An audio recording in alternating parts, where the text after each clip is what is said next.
నమస్తే, welcome to our channel. నేను సిరి. జగన్మోహన్ రెడ్డి గారి 2 హెలికాప్టర్ల కథ. RRR గారు బయటపెట్టిన సంచలన నిజాలు. సో అసలు దీని కథ ఏంటి, హెలికాప్టర్స్ ఏంటి, సో ఈ అంశాన్ని మనకి క్లుప్తంగా వివరించడానికి మనతో పాటు ఉన్నారు ప్రముఖ సీనియర్ పొలిటికల్ అనలిస్ట్ అంకమరావు గారు. నమస్కారం సార్. నమస్తే సిరి గారు. సార్, హెలికాప్టర్ల కథ, 2 హెలికాప్టర్ల కథ అయితే దీని మీదగా మన ఈసీకి రిపోర్ట్ చేశారు మన RRR గారు. అసలు దీని వెనకాల కథ ఏంటి సార్? అంటే రఘురామకృష్ణరాజు గారు ఎన్నికల నిబంధనలకి విరుద్ధం 2 హెలికాప్టర్లు, ఇప్పుడు ఒకటి ఉంది, ఇంకో 2 హెలికాప్టర్లు లీజుకు తీసుకున్నారు. ఒక్కోటి 1,91,00,000 నెలకి, అంటే 2 కలిపి 3,82,00,000 రూపాయలు ప్రతి నెల. ఈ ఎన్నికలు అయిపోయేంత వరకు కూడా మరి అది ఎన్ని రోజులు తీసుకున్నారు, ప్రస్తుతానికైతే అది తీసుకున్నారు. యువరాజు గారు అని చెప్పని సెక్రటరీ, దానికి సంబంధించిన సెక్రటరీ గారు, ఆయన పేరు మీద ఇప్పుడు జరుగుతూ ఉంది ఇది. అంటే ఇప్పుడు రఘురామకృష్ణరాజు గారి ఆలోచన ఏంటంటే, దీనివల్ల అంటే ఆయన బహిరంగ చెప్పకపోయినా ఎన్నికల నిబంధనల విరుద్ధమే కాకుండా డబ్బులు తరలించడానికి ఉపయోగిస్తున్నారనేది బయటకు వినిపిస్తున్నటువంటి మాట. సహజంగా ముఖ్యమంత్రి గారు వెళ్ళే చోట తనిఖీలు తక్కువగా ఉంటాయి కాబట్టి సులభతరం అవుతుంది వాళ్ళకి ఈ ధనాన్ని తరలించడం అనేది ఒక కొంతమంది చెప్తున్నటువంటి మాట. ఇందులో వాస్తవం లేకపోలేదు కూడా. కాకపోతే వాళ్ళు ఉన్నటువంటి పరిస్థితుల్లో అందరూ కూడా డేక్కళ్ళు వేసుకొని చూస్తారు కాబట్టి అది సాధ్యమా అసాధ్యం అనేది చూసుకుంటూ ఉంటే అంత సాధ్యమయ్యే పనులు అయితే మాత్రం కనపడదు. కానీ ఆ అపోహ దాని గురించి అలా ప్రశ్నించుకుంటూ ఉన్నారు. అంటే గతంలో జరిగినాయి ఇలా ముఖ్యమంత్రులు కొంతమంది వాళ్ళతో పాటు వచ్చి ఆ నిలబడే అభ్యర్థికి ధన సహాయం చేశారని చెప్పి పలు సందర్భాల్లో చెప్పుకుంటూ ఉండేవాళ్ళు. తిరిగి మళ్ళీ చాలా రోజుల తర్వాత ఇప్పుడు అది మళ్ళీ చర్చకి దారితీస్తూ ఉంది. ఇప్పుడు 2 హెలికాప్టర్లు ఇప్పుడు 3,82,00,000 రూపాయలు అద్దెకే కాకుండా దానికి సంబంధించినటువంటి ఇంకా చాలా కార్యక్రమాలు ఉంటాయి. ఎక్కడికి వెళ్తే అక్కడ ఆ విమానాశ్రయాల్లో అద్దె కట్టాలి. మరి దానికి సంబంధించినటువంటి వాళ్ళు ఉంటారు కాబట్టి పైలట్లు, మిగిలిన వాళ్ళందరూ కూడా దాని మీద ఖర్చు ఉంటుంది. సరే, అది ప్రభుత్వం ఆయన సొంతది కాదు కాబట్టి ప్రభుత్వం దగ్గర నుంచి పెట్టడానికి ఆయన ప్రయత్నం చేస్తున్నాడు. లేదంటే పార్టీలు ఏం చేస్తాయి అంటే వాళ్ళ పార్టీ తరఫున పెట్టుకుంటే వాటికి సంబంధించిన అంతా వాళ్ళే కట్టుకుంటారు. ఎంత అవుతుంది ఏంటనేది పార్టీ తరఫు నుంచి ఖర్చు కింద రాసుకుంటారు, ఖర్చు కట్టేస్తారు. ఇప్పుడు ప్రభుత్వం తీసుకున్నాం కాబట్టి ఇది ప్రశ్నార్థకం. ఇదే ముందు వచ్చినప్పుడు తీసుకుని ఉన్నట్టయితే ఒక ఏదైనా కొత్తది 2010లో ఇప్పుడున్న హెలికాప్టర్ ఉందన్నమాట. అందువల్ల ఇదే కనుక ఇంతకు ముందు ఏదన్నా అధికారంలోకి వచ్చిన కొత్తలో కనుక తీసుకున్నట్టయితే అది పాతపడింది, ఇబ్బంది, కొత్తది తీసుకున్నారంటే ఒక అర్థం ఉండేది. ఎన్నికల సమయంలో అది కూడా 2 హెలికాప్టర్లు తీసుకున్నారంటే ఆయన ముఖ్యమంత్రి హోదాలో పర్యటన చేయడం కోసం మాత్రమే తీసుకున్నారని అనిపిస్తూ ఉంటుంది. అంటే భద్రత కోసమే తీసుకున్నాము అంటే ఇప్పటికీ అంటే భద్రత కోసం అంటే 2 హెలికాప్టర్లు ఎందుకు? భద్రతకి 2 ఎందుకు? ఒకటే కదా ఉండేది. ఇప్పుడు మిగిలిన వాళ్ళందరికీ 2 లేవు కదా. ఈయనకు ఒక్కడికే ప్రత్యేకం ఎందుకు? ఈయన గగనతలంలో విహరించేటప్పుడు కూడా కింద చెట్లు కొట్టేస్తూనే ఉన్నారు కదా. కింద మరి రవాణా చేయనీయకుండా, ప్రయాణాలు చేయనీయకుండా ఆపుతూనే ఉన్నారు కదా. ఈయన ఇంకా భద్రతా లోపం అంటే మరి చంద్రబాబు నాయుడు గారికి పోయినసారి దానికి సంబంధించి భద్రతా లోపాలు ఏమి లేవు, ఇక్కడ నక్సలిజం లేదు, లేకపోతే ఇట్లా చేసేవాళ్ళు ఎవరు, ఆటంకవాదులు లేరు, తీవ్రవాదులు లేరు అన్నట్టుగా ఇచ్చారు కదా.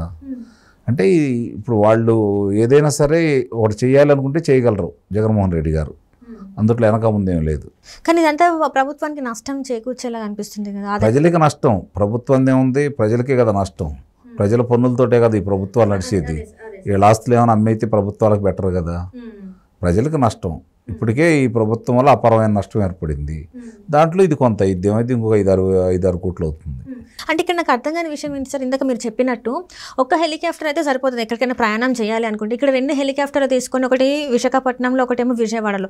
అంటే ఈ 2 హెలికాప్టర్లు దేనికోసం యూజ్ చేస్తున్నారు? భద్రతా విషయం అనుకున్నా కూడా సెక్యూరిటీని పెంచుతారు, కానీ ఈ హెలికాప్టర్లు తీసుకోవడం వెనకాల అసలు ఎవరికి అర్థం కాకుండా ఉంది. ఇప్పుడు దానికి విచిత్రంగా ఉండే వాళ్ళు చెప్పే మాటలు కానీ, వాళ్ళు చూపెట్టినటువంటి నిబంధనలకు సంబంధించి వాళ్ళు మాట్లాడేవన్నీ కూడా విచిత్రంగానే ఉంటాయి. కొత్త ఇవన్నీ వీళ్ళకే పుడుతూ ఉంటాయి, ప్రత్యేకంగా ఏమీ ఉండదు. ఇప్పుడు ఆయనకి భద్రతా లోపం ఉంది అంటే ఇప్పుడు మామూలుగా ఆయన నిజంగానే పరదాలు ఏమంటే వెనకాల తిరుగుతున్నాడు కదా, పరదాలు కట్టుకొని. ప్రజల మధ్య ఇటు తిరగట్లేదు. తిరుగుతున్నాడు చంద్రబాబు నాయుడు గారు, లోకేష్ బాబు గారు, అలాగే పవన్ కళ్యాణ్ గారు. ఆయన ఇటు పరదాల చాటునే తిరుగుతున్నాడు కదా, ఎవరిని దగ్గర రానిరు. చివరికి వాళ్ళ శాసనసభ్యులే దగ్గరికి వెళ్ళే పరిస్థితి లేదు. కొంతమంది వాళ్ళు ఎన్నుకున్న వ్యక్తులు మాత్రమే అక్కడికి వెళ్తారు. అది కూడా ఆయనకు దూరంగా ఉండాల్సి వస్తుంది. ఇప్పుడు ఎన్నికలు కాబట్టి కొంచెం ప్రజల మధ్యకి వెళ్తానండి, తప్పదిక. ఇంకా కూడా పరదాల చాటు ఉంటే ఆయన ఇంటికి పంపిస్తారు. ఇప్పటికే పంపించడానికి సిద్ధపడ్డారు కాబట్టి ఇంకా కొంచెం గౌరవప్రదమైన స్థానాలు ఏదన్నా రావాలని కోరిక ఆయనకు ఉంది కాబట్టి ఓటమి అనేది ఆయన ఒప్పుకున్నాడు. అందుట్లో ఇక అనుమానం ఏం లేదు. ఇప్పుడు జరుగుతున్నటువంటి హెలికాప్టర్లకు సంబంధించి వాళ్ళు ఏదో పదే పదే ఇవన్నీ కొత్తవి కొనాలంటే కొంచెం ఆర్థిక భారమే కాబట్టి రేపొద్దున కొత్తవి కొన్నా కూడా నేను మళ్ళీ అధికారంలో రానని ఆయనకు తెలుసు కాబట్టి నిజంగా అధికారంలో వస్తా అనుకుంటే కొత్తవి కొనుక్కుని ఉండేవాడు. అధికారంలో రారన్న ఉద్దేశంతో కనీసం ఈ 2 నెలలన్నా కొత్త హెలికాప్టర్లు తిరగాలని కోరికేమో మరి ముఖ్యమంత్రి గారికి, చూడాలి. అంటే ఇవన్నీ చూస్తున్నట్టయితే కేవలం ఒక అంటే తరలింపు, అంటే డబ్బు తరలింపు కోసమే తీసుకున్నారు అనుకోవాలా, లేకపోతే అదే కదా ఎక్కువగా ప్రచారంలో వినపడుతుంది. దాని అవసరం కోసమే తీసుకున్నారనిపిస్తుంది. ఏదైనా హెలికాప్టర్ ఈదిగా పోయినా, ఇప్పుడు తీసుకున్నది కాకపోయినా పాత దాంట్లో అయినా తరలించాలనుకుంటే తరలిస్తూ ఉంటారు. కాకపోతే మరి ఇప్పుడున్న హెలికాప్టర్కి సంబంధించిన అతను గత ప్రభుత్వంలో కూడా పనిచేశాడు కాబట్టి సమాచారం బయటికి వెళ్ళిద్దామని ఇప్పుడు వాళ్ళకి అనుబంధంగా ఉండే వాళ్ళు అవి తెచ్చుకుంటున్నారేమో, అంటే సమాచారం బయటికి వెళ్లకుండా ఉండడం కోసం. కాబట్టి ఇప్పుడు ఎక్కువ అనుమానించాల్సి వస్తుంది. మీరు అడిగిన ప్రశ్నకి డబ్బులు తీసుకెళ్ళడానికి ఇవన్నీ చేస్తున్నారేమో అని చెప్పి ఎక్కువ అనుమానించాల్సి వస్తుంది.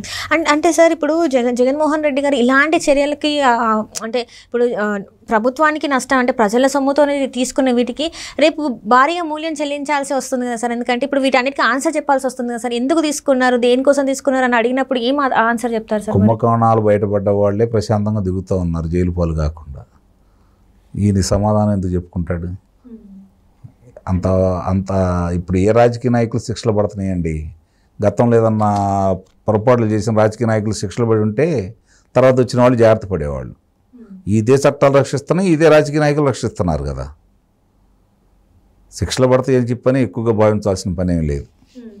నిజంగా ఆయన శిక్ష పడిద్ది ఆ భయం ఉందనుకుంటే ఇట్లాంటి పనులన్నీ చేయడు కదా. కాబట్టి అలాంటి భయం ఆయనకేం లేదు. గతంలో మనకు అలాంటి ఉదంతాలు ఏమీ కనపడలేదు. ఇప్పుడు రఘురామకృష్ణరాజు గారు మనకి ఈసీ గారికి నోటీస్ ఇచ్చారు. సో వాళ్ళు ఏమైనా యాక్షన్ తీసుకునే అవకాశం ఉందంటారా సార్? పరిశీలిస్తారు, వాళ్ళు వివరణ కోరుతారు. వివరణ కోరినప్పుడు ఆ యువరాజు అని ఆయన ఏ విధమైన సమాధానం ఇస్తాడో చూడాలి. ఎందుకు కొంటున్నాం, పరిణామాలు ఏంటి, ఎందుకు కొనాల్సి వస్తుంది, అదే ఎందుకు అద్దెకి తీసుకోవాల్సి వస్తుంది, అవన్నీ వివరాలతో కూడినటువంటి ఆయన వివరణ ఇచ్చిన తర్వాతే వాళ్ళు సంతృప్తి చెందితే కొనసాగిస్తారు, లేకపోతే వద్దని చెబుతారు. సో వద్దని చెప్తే వీళ్ళు ఆగిపోతారా సార్? మరి ఆగిపోవాలిగా ఎన్నికల సంఘం. మిగిలిన వాళ్ళు చెబితే ఆగరు కానీ వాళ్ళు ఎన్నికల సంఘం చెబితే అయిపోవాల్సింది.